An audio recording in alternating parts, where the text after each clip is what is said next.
হে everyone, সবাই কেমন আছেন? আজকে আমি আপনাদের সাথে শেয়ার করব অনেক সুন্দর একটি রেসিপি, যেটার নাম শুনলেই আমার জিভে একদম জল চলে আসে।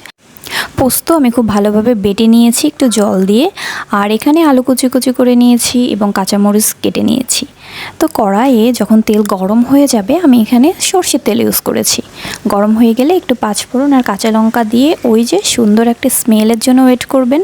স্মেলটা বের হয়ে গেলেই এখানে দিয়ে দেবেন কেটে রাখা আলুগুলোকে দিয়ে একটু নুন হলুদ দিয়ে খুব ভালোভাবে নাড়িয়ে চাড়িয়ে এখানে পরিমাণ মতন জল দিয়ে দিতে হবে।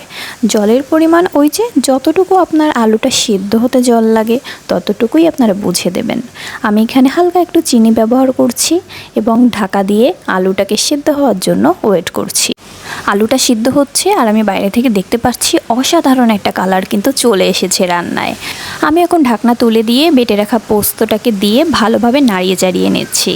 পোস্ত হচ্ছে পপি সিড, যেটা কিনা বাংলাদেশে এখন বেশ অ্যাভেলেবেল। আমি ইন্ডিয়া থেকে পোস্তদানাগুলো এনেছিলাম। আমার কাছে তো পোস্ত দিয়ে রেসিপিগুলো অনেক বেশি ভালো লাগে। কার কার কাছে পোস্ত ভালো লাগে অবশ্যই কমেন্ট করে জানাবেন। আর দেখতেই পাচ্ছেন একদম মাখো মাখো একটা ব্যাপার হয়ে গিয়েছে। এই মুহূর্তে আমি সামান্য কাঁচা সরিষার তেল উপর থেকে ছড়িয়ে দিচ্ছি। আর আজকের ব্রেকফাস্টে আমাদের রুটির সাথে ছিল গরম গরম আলু পোস্ত। ওফ, কি যে মজা! অবশ্যই আপনারা বাড়িতে কিন্তু ট্রাই করবেন।